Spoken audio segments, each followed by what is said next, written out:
আইনৰ লগত আহি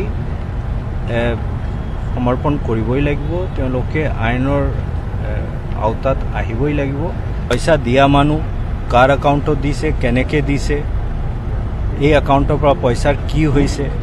সেই ড্ৰিভেন বাই টেকনিক্যাল এভিডেন্স তো টেকনিক্যাল এভিডেন্স যাৰ এগেইনষ্ট ওলাব যিয়ে নহওক তাৰ এগেইনষ্ট আমি একশ্যন ল'ম হুমকাৰ যে সুমি আৰু টাৰ্কিক লুকাই আছে তেওঁলোক পলাই আছে আজিলৈকে অসম আৰক্ষী চকুত ধুলি হানি কৈছে যে সুমি আৰু টাৰ্কিকে আত্মসমৰ্পণ কৰিবই লাগিব আৰু যদি আত্মসমৰ্পণ নকৰে পৰিস্থিতি বহুত ভয়ংকৰ হ'ব এনেদৰে সংবাদ মাধ্যমৰ আগত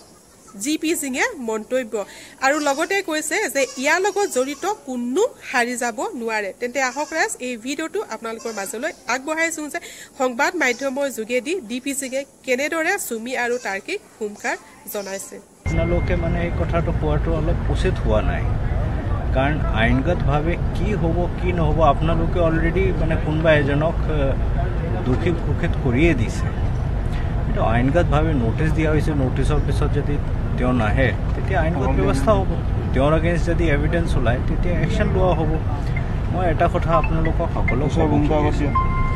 এটা ইম্পৰ্টেণ্ট কথা হ'ল যে নতুন যিটো আইন আছে ভাৰতীয় নাগৰিক সুৰক্ষা সংহিতা তাত ক্লিয়াৰলি লিখা আছে যে কোনোবা এবস্কণ্ড কৰিলেও তেওঁৰ এগেইনষ্ট চাৰ্জশ্বিট হ'ব পাৰে তেওঁৰ এগেইনষ্ট কেছৰ ট্ৰায়েল হ'ব পাৰে তেওঁক কনভিক্ট কৰিব পৰা যায় আগত যিটো বাধা আছিলে যে এবস্কণ্ডিং থাকিলে কোনোবা কাৰোবাক আপুনি কনভিক্ট কৰিব নোৱাৰে ট্ৰায়েল কৰিব নোৱাৰে এইখিনি বাধাটো আঁতৰাই দিয়া হৈছে এইটো হ'ল 1 নম্বৰ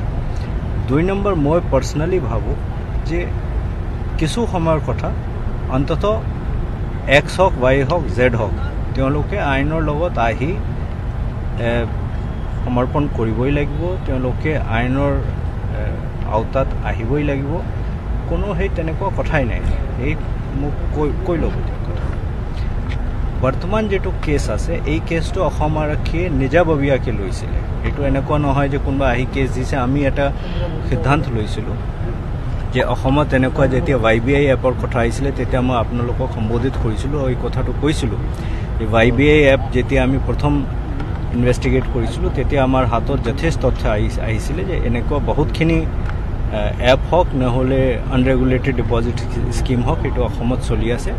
আৰু তাৰ এগেইনষ্ট একশ্যন ল'ব লাগে এই কথাটো আমি মাননীয় মুখ্যমন্ত্ৰী মহোদয়ক জনাইছিলোঁ